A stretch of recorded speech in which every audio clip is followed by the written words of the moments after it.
बहुत अच्छा है, और उसे मूर्त रूप देने वाला अगर कोई डूबर या कार्यकर्ता नहीं है तो फिर वह विचार मूर्त रूप नहीं ले पाएगा। इसलिए दूसरा जो सबसे प्रमुख कारक है वह है कर्ता।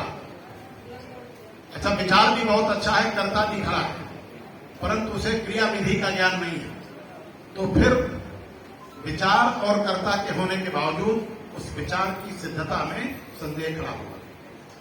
इसलिए तीसरी चीज है क्रिया की विधि। अनेक विधियां होती हैं कार्य के संपादन की, और उन सब विधियों का ज्ञान जब कर्ता को होगा तो वह कर्ता अपने उस उद्देश्य में अपने विचार को मूर्त रूप देने में सफल होगा। तो है ज्ञान तथा कर्ता करणम जो पंचम, और फिर है चेष्टा बल, विल पावर, जो कर्ता के अंदर होनी चाहिए।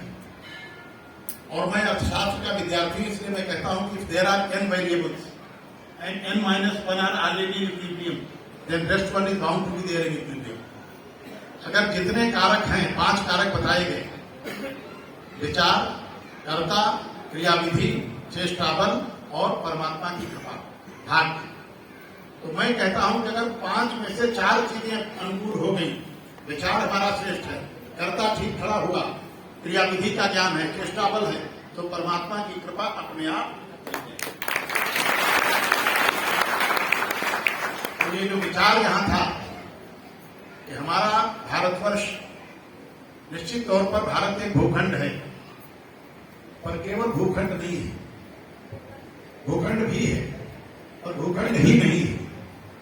हमारे पूर्वजों ने अपने शरीर को प्रयोगशाला बनाया और इस सृष्टि के सत्य और रहस्य को जानने के लिए they devoted whole of their lives, उन्होंने अपना पूरा जीवन लगा दिया, और तब वे इस सृष्टि के सत्य और रहस्य को जानने में सफल हुए। इसलिए कहा गया ऋषियों मंत्र दृष्टारा, उन्होंने किताब में नहीं पढ़ा की, उन्होंने इस जगत में अपने शरीर को प्रयोगशाला बनाकर इस जगत के सत्य और रहस्य का साक्षात्कार किया, और फिर जिस सत्य और रहस्य को उन्होंने जाना, उसके आधार पर जो दर्शन, दृष्टि और विचार निर्मित हुआ, वही भारतवर्ष, उसी का नाम भारत है। और यह भारत ही एकमात्र पहला और अंतिम देश है जिसकी प्रारंभ से ही जो सोच है वो वैश्विक है। उन्होंने जिस सृष्टि के सत्य और रहस्य को जाना, उसके आधार पर जो दर्शन, दृष्टि, विचार बना, वही हमारे सामाजिक, आर्थिक, राजनैतिक और सांस्कृतिक जीवन का आधार है। यहां तक कि विज्ञान और तकनीक के मूल में भी वही दर्शन, दृष्टि, विचार है। हमारे यहाँ science and technology is for society, society is not for science and technology. परंतु आज क्या है, इसका उल्टा है। भारत कहता है जो पहला हमारा सिद्धांत है हमारे दर्शन, दृष्टि, विचार का, वसुधैव कुटुंबकम, ये संपूर्ण वसुधा हमारा परिवार है। इसमें केवल मनुष्य नहीं है, इसमें केवल प्राणी नहीं है, इसमें नदियां, पहाड़ और पेड़ पौधे भी हमारा परिवार है। और परिवार में कोई किसी का शोषण नहीं करता, जो कमजोर होता है उसकी मदद के लिए सारे लोग आगे आते हैं। यही भारतवर्ष। मुझे आज तक एक उदाहरण याद आता है कि 2 भाई थे, एक को नौकरी मिल गई थी, एक को कोई काम नहीं मिला, उसकी लड़की शादी लायक हो गई। मैंने एक दिन पूछा कि भाई लड़की की शादी, मुझे नहीं मालूम, भैया से बात, भैया से बात की, उन्होंने कहा कि उसको कुछ नहीं करना, मुझे ही करना है। यही भारतवर्ष। कभी किसी को बहुत आप परेशान देखिए, बहुत परेशान लग रहे हैं, क्या बात है, वो मां बीमार है, पिताजी बीमार है, बेटी बीमार है, बेटा बीमार है, और बहुत परेशान है तो पत्नी बीमार है। अब बीमार कोई और है और परेशान कोई और। यही भारतवर्ष। आज यद्यपि ग्लोबलाइजेशन थियरी पूरे विश्व की थियरी है, लेकिन उनके वैश्वीकरण के विचार का आधार और हमारे वैश्वीकरण के विचार का आधार दोनों अलग अलग है। हमारे वैश्वीकरण का आधार परिवार है और उनके वैश्वीकरण के विचार का आधार बाजार है। वे पूरे विश्व की चिंता इसलिए कर रहे हैं कि उन्होंने इतना ओवर प्रोडक्शन कर रखा है कि उनके यहां उसकी खपत नहीं है, इसलिए पूरे विश्व की चिंता उनको हो रही है ये सामान मिले कैसे। इसलिए उनके लिए विश्व बाजार है, हमारे लिए विश्व परिवार है। और जब परिवार का विचार आया तो ये भारत ही है जो कहता है सर्वे भवन्तु सुखिनः। दूसरे दर्शन बहुत उदार हुए तो उन्होंने कहा जियो और जीने दो, इसके आगे नहीं बढ़े। और भारत ही है जो कहता है सर्वे भवन्तु सुखिनः। क्यों परिवार में अगर एक भी व्यक्ति परेशान है तो कोई कहने से नहीं रहता। सर्वो यत्र दृश्यता, let noble thoughts come from all corners of universe. ये नहीं जो हमने कह दिया वही अंतिम सत्य है। हो सकता है जो हम कह रहे हैं वो सही हो सकता है जो हमारे सामने नौजवान बैठा है ये हमसे ज्यादा सही बात कह रहा हो, और यह भी हो सकता है कि हम दोनों से सही बात महाराज जी कह रहे हैं। तो हमें किसको मानना है? जो हम कह रहे हैं उसे मानना है? नहीं, जो सही है उसे मानना है। इसलिए भारत शास्त्रार्थ और संवाद की भूमि थी। यहाँ हारने वाला जीतने वाले इतना शत्रु नहीं मानता। वो यही कहता था कि मुझे सत्य नहीं पता था, आज आपने मुझे बताया, मैं आज से आपका अनुयायी। संग छद्म संवदम संभो मना से जानता, let us come together, sit together, think together and work together. हमारे आपके बीच में सोचने को लेकर के, समझने को लेकर के, काम करने को लेकर के अनेक प्रकार के मतभेद हो सकते हैं, होने भी चाहिए, परंतु मतभेद हो सकते हैं, पर उनका समाधान क्या है? आइए बैठकर बात करें। परमात्मा की सृष्टि में सर्वांग शुद्ध कुछ भी नहीं है। जैसे जैसे समय बीता है हमारे विचार में, व्यवहार में, सिद्धांत में विसंगतियां और विकृतियां आना स्वाभाविक है।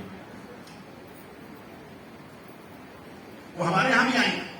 हमारे पूर्वजों ने जिस दर्शन, दृष्टि और विचार को अपनाया, जिसको उन्होंने सिद्धांत रूप में हमारे सामने प्रतिष्ठित किया, ये सही बात है कि कई बार उसकी व्याख्या करने में हमारा स्वार्थ कारण आगे आए या उसको हम अपने व्यवहार में उतार नहीं पाए। हमें अपनी गलती मानना चाहिए, और तमाम हमारे अच्छे लोग आज भी हैं जो मानते हैं कि हमसे गलती हुई, और जब उनके सामने सही तथ्य लाया जाता है तो वे सत्य को स्वीकार करते हैं।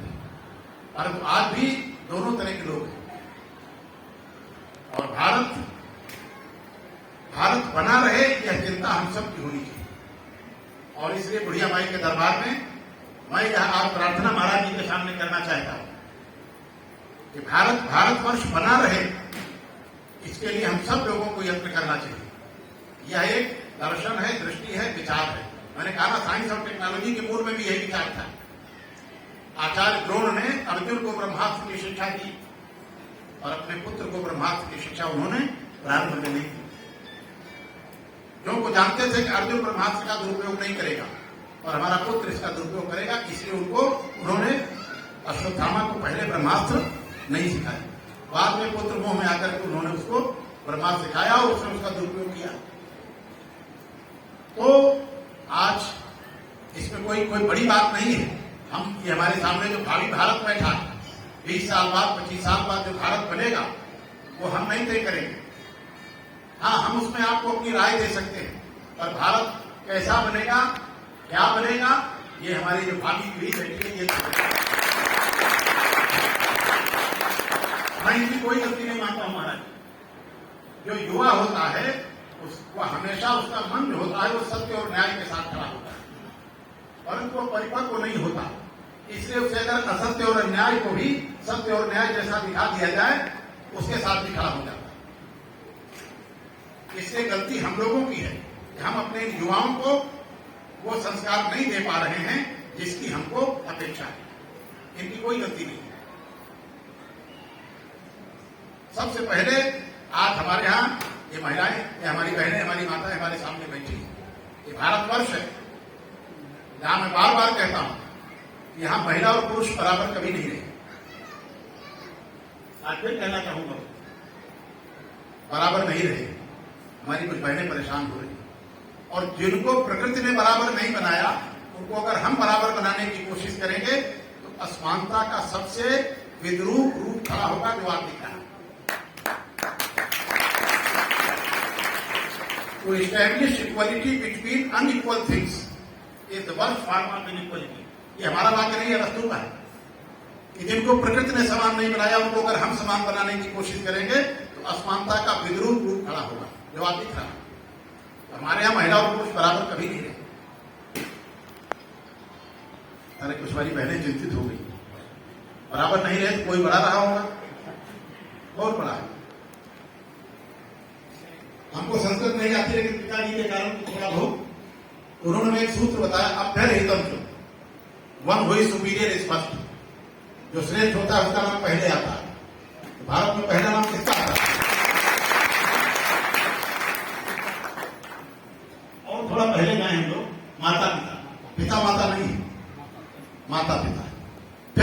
Sitaram, Radhe Shyam, Bhavani Shankar, Gauri Shankar, Girija Shankar, Lakshmi Narayan, ladies always first.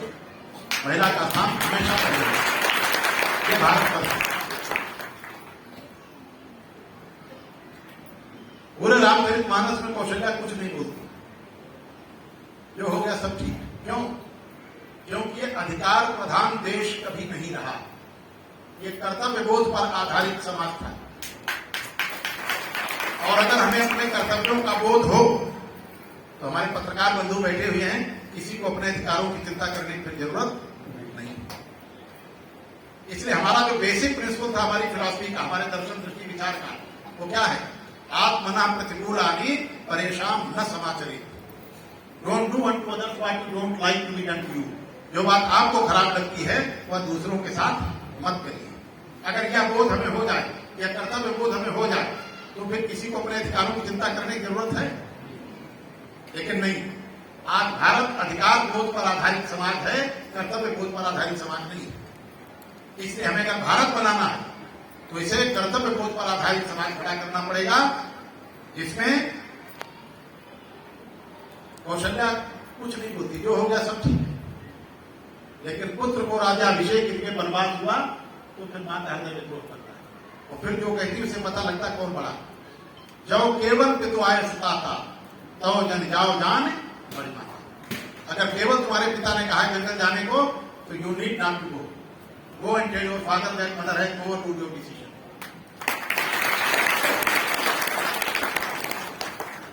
तो ओवररूल कौन करता है? हमारे यहाँ के कप्तान के आदेश को कोतवाल साहब ओवररूल कर देंगे, डीएम के आदेश के डीएम ओवररूल कर देगा? नहीं। कौन करता है? जो बड़ा होता है वो ओवररूल करता है। लेकिन जैसे राम ने कहा कि केवल पिता का आदेश नहीं है, इसमें मां भी है, माने कैकेयी भी है, तो कौशल्या का अधिकार बोध नहीं, कर्तव्य बोध देखिए। वो कहती जो पितुमात कहो बन जाना तो कानन शब्द अवश्य माना। अगर दोनों ने कहा बेटे तब तुम जाओ, तब वो जंगल तुम्हारे लिए सब अयोध्या में पड़ा होगा। और यही यथार्थ है। राम अगर जंगल में जाते तो राम राम नहीं होते। अयोध्या के किसी और राजा का नाम हम जानते हैं क्या? अगर जानते हैं तो इसलिए जानते हैं कि कोई राम का पिता था, कोई राम का बाबा था। राम राम बने जंगल जाने के कारण। और इतिहास में आगे और बात आती है, जब जब कोई पुरुष दुविधा में पड़ता उसे उस दुविधा से निकालती है महिला। लक्ष्मण जी ने मां से आदेश दे दिया कि मैं भैया के साथ जंगल जाऊंगा, और उर्मिला के कक्ष की ओर बढ़ रहे हैं तो उनके पैर कांप रहे। अगर उर्मिला मना कर देगी तब क्या करें? लेकिन दरवाजे पर जब कमरे के पहुंचते हैं तो आपकी ये खड़ी है, आप जाइए, मैं 14 वर्ष से जा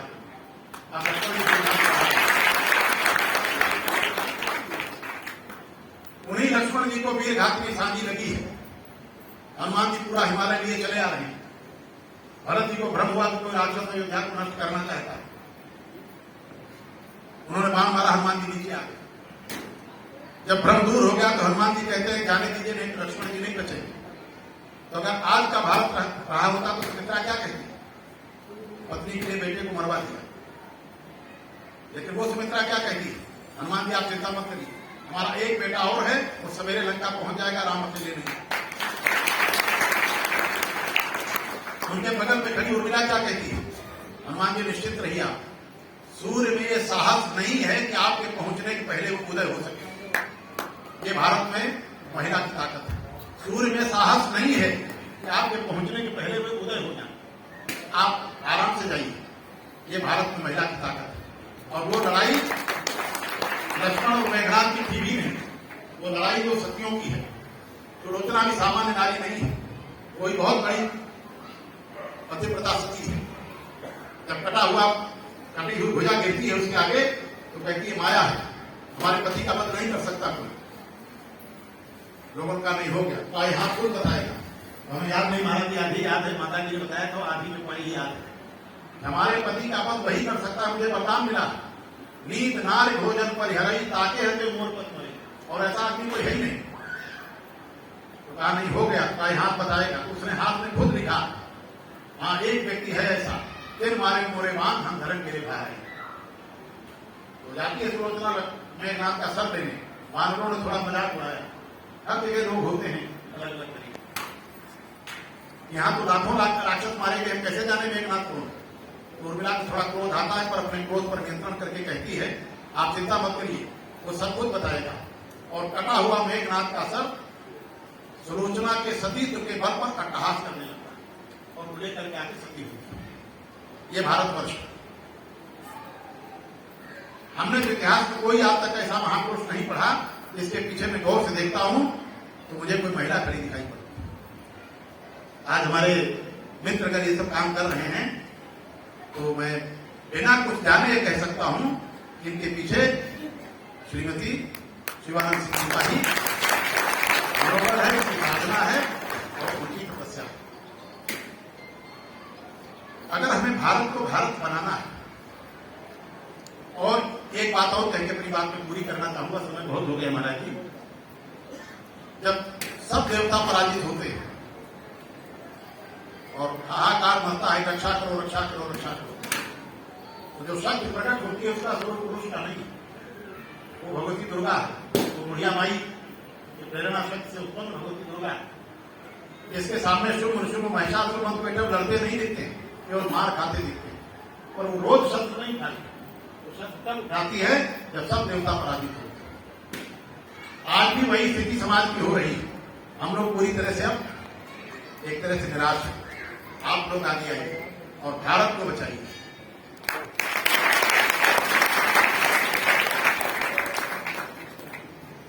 महाराज जी जो काम कर रहे हैं वो निश्चित तौर पर बहुत वंदनीय और सराहनीय है। मैं अक्सर कहता हूं कि समाज को दुष्टों की दुष्टता से उतनी क्षति नहीं हुई जितनी सज्जनों की निष्क्रियता से। दुष्ट लोग नुकसान करते हैं, सही बात, पर ज्यादा नुकसान वो तब करते हैं जब सज्जन लोग निष्क्रिय हो जाते हैं। तो महाराज जी जो सज्जन शक्ति का जागरण करने के प्रयास में काम कर रहे हैं वह स्तुत्य है, वंदनीय है, सराहनीय है। और जहां से मैंने शुरुआत की थी वे उनका विचार श्रेष्ठ है, उनमें हर प्रकार का क्रिया विभिन्न है, अच्छे करता है और चेष्टा बल है। इसलिए जिस विचार को लेकर जो आगे बढ़ रहे हैं निश्चित तौर पर वह विचार परमात्मा की कृपा, बुढ़िया माई की कृपा भी मिलेगी और वह पूरा। आज एक ही उदाहरण और मैं बार बार कहता हूं, सब जगह कहता हूं, पूरे देश में जब राज दरबार में द्रौपदी को नंगा किया जा रहा था तो भीष्म पितामह उसके समर्थक थे। भाई चौथा स्टेट बताए,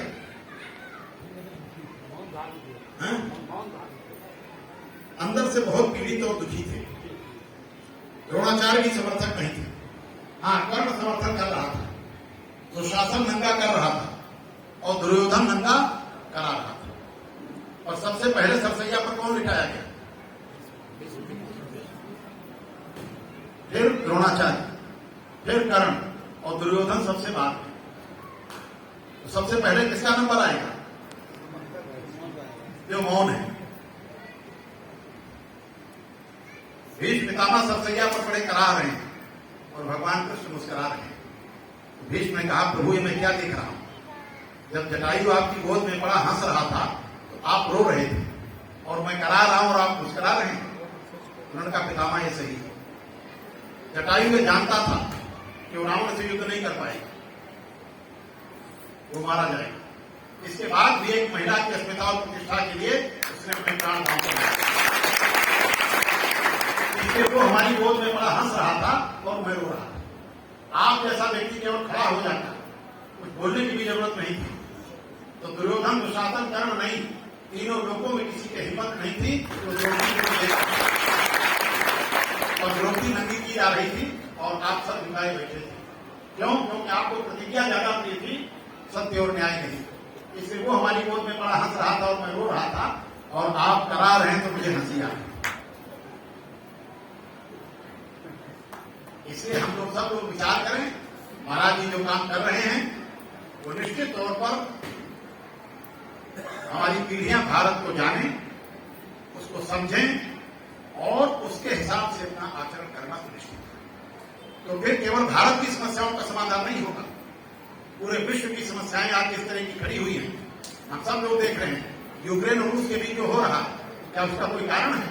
केवल स्वार्थ और अहंकार। इसलिए दोनों पीछे हटने को तैयार नहीं। ये पूरे विश्व में होने वाला है, और अगर इसकी कोई कहीं से कोई इसका समाधान है तो केवल और केवल भारत का दर्शन, दृष्टि और विचार। हम सब लोग एक परिवार है। अगर कोई गलती करता है उसकी गलती का एहसास तो होना चाहिए, परंतु कोई हमारा शत्रु नहीं है। हम सब लोग एक दूसरे के पूरक हैं, और यही सोच करके हमारे पूर्वजों ने जो आजादी की लड़ाई लड़ी थी, वो भारत को केवल राजनीतिक दृष्टि से आजाद कराने की लड़ाई नहीं थी, वो भारत को दर्शन, दृष्टि और विचार की आजादी की भी लड़ाई थी। हमें राजनीतिक आजादी तो मिल चुकी है, और आज भारत बनाना अगर है तो हम सब लोगों को आगे आना पड़ेगा। कलकत्ता में जो घटना घटी है चिकित्सिका के साथ, वो निंदनीय है, परंतु मैं एक बात कहूंगा, सब काम सरकार कर नहीं सकती, सब काम सरकार को करना भी नहीं चाहिए। और आज समाज की सोच हमारी क्या बन गई, हमें कुछ नहीं करना, सब सरकार करे, और सभी पार्टियां भी यही कहती हैं आप कुछ नहीं करिए, बस हमको सरकार में बोलिए कि हम सब करेंगे आपके सब। ये देश में शुभ संकेत नहीं है, और ऐसे में अगर हम लोग सब शांत बैठे रहेंगे तो निश्चित तौर पर दुर्योधन, दुशासन और कर्ण हर युग में रहे हैं, आगे भी रहेंगे, और भीष्म, पितामह, द्रोणाचार्य की स्थिति भी हम लोगों की मतलब कोई अंतिम नहीं थी, वो आगे भी वही होने वाली है। इसलिए मैं महाराज जी के चरणों में अपना निवेदन और उनका इतना स्नेह है जो मुझे मिलता रहता है, मैं इसके लिए आप सबको